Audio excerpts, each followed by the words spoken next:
Oye, ¿es posible defender la verdad con caridad? A veces parece un equilibrio casi imposible, ¿verdad? Pues hoy vamos a meternos de lleno en la vida de alguien que lo encarnó a la perfección, San Alejandro de Alejandría, una figura absolutamente clave del siglo IV. Y para entender a Alejandro tenemos que empezar por aquí, por su esencia. Fijaos, los historiadores de su época es que lo tienen clarísimo. Lo describen así: un hombre de carácter dulce, afable, movido por un amor y una caridad inmensos. Y ojo que esto no era una fachada, no era un rasgo más. Era, simple y llanamente, quién era él. Claro, y aquí es donde viene la gran pregunta, la paradoja que lo define todo, ¿no?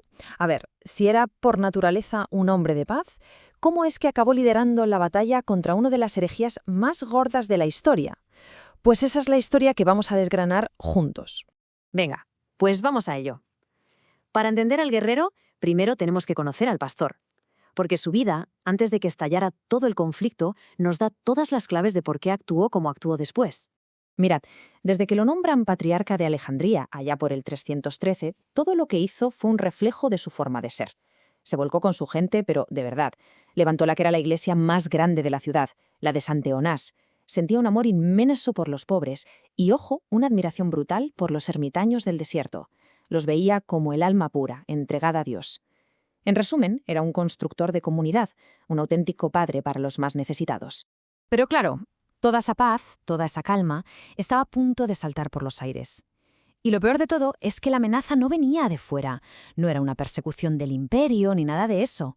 No, no. El problema surgió desde dentro, en el mismísimo corazón de su propia iglesia. Y el responsable fue uno de los suyos, un sacerdote, un presbítero llamado Arrio. Un tipo que por lo visto era brillante, carismático, un orador de primera. Pero su teología, su idea sobre quién era Jesucristo, era una auténtica bomba de relojería colocada en los cimientos de la fe. Y aquí, en esta diapositiva, está todo el meollo del asunto. Es que no puede estar más claro. Para Alejandro y para la fe de siempre de la Iglesia, el Hijo es Dios. Punto. Es eterno, de la misma naturaleza divina que el Padre. Pero para Arrio, el Hijo es una criatura. A ver, la más perfecta que te puedas imaginar, sí, pero una criatura al fin y al cabo. Y esto, claro, lo cambiaba absolutamente todo. Porque si Cristo no es Dios, la salvación que ofrece no es divina. Al final la pregunta era brutalmente simple. ¿Jesús es creador o es criatura? Y siendo como era, fiel a su carácter, la primera reacción de Alejandro no fue la de ir al choque, para nada. Fue la de un padre. Lo llamó en privado, habló con él con una paciencia infinita, le rogó con caridad que se lo pensara mejor. Hizo, de verdad, todo lo que pudo para curar la herida en privado, sin montar un escándalo, agotando hasta el último cartucho del diálogo. Pero Arrio, que se leía crecido con su popularidad, se negó en rotundo. La caridad de Alejandro se topó con un muro de obstinación. Y fue entonces cuando aquel pastor de paz entendió que se había acabado el tiempo del diálogo y que había llegado el momento de actuar con la firmeza de un guardián. Y a partir de ese momento, la cosa se descontroló. Arrio, lejos de echarse atrás, empezó a difundir su doctrina con más fuerza todavía.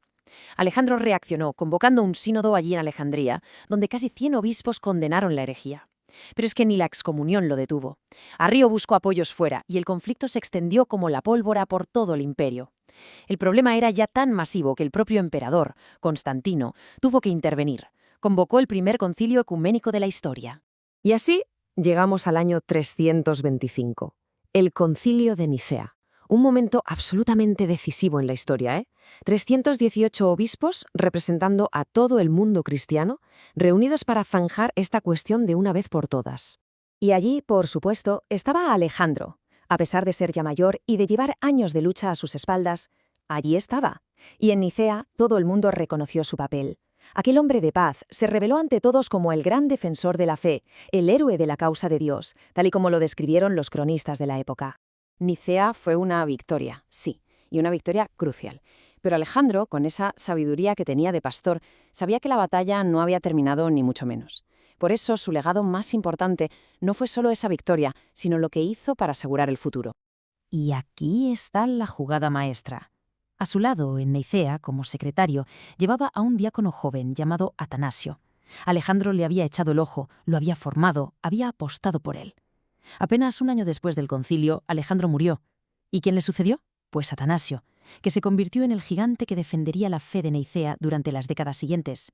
Por eso se dice que Alejandro no solo ganó una batalla, es que formó al general que ganaría la guerra entera. Y después de todo este recorrido, la pregunta es, ¿y esto a nosotros qué nos dice hoy? Bueno, pues la figura de San Alejandro nos interpela directamente, y la liturgia del día nos da una pista para entenderlo todo.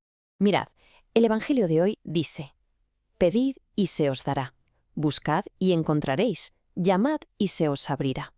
Pues estas tres acciones, pedir, buscar y llamar, son un reflejo perfecto de la vida de San Alejandro. Vamos a ver, San Alejandro buscó la verdad sin descanso, plantando cara a la confusión. Pidió a Dios esa fortaleza para ser firme sin dejar de ser un hombre de caridad, y llamó a la puerta de la unidad, intentando siempre, primero, corregir como un padre. Su ejemplo nos recuerda esa regla de oro: tratar a los demás como queremos que nos traten, incluso en medio del peor de los debates. La lección es clarísima. Firmeza en la verdad, por supuesto que sí, pero siempre, siempre de la mano de la caridad.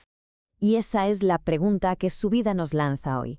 En nuestro propio mundo, en nuestras familias, en el trabajo, en las conversaciones de cada día, ¿cómo podemos defender la verdad con firmeza, pero sin perder jamás la caridad?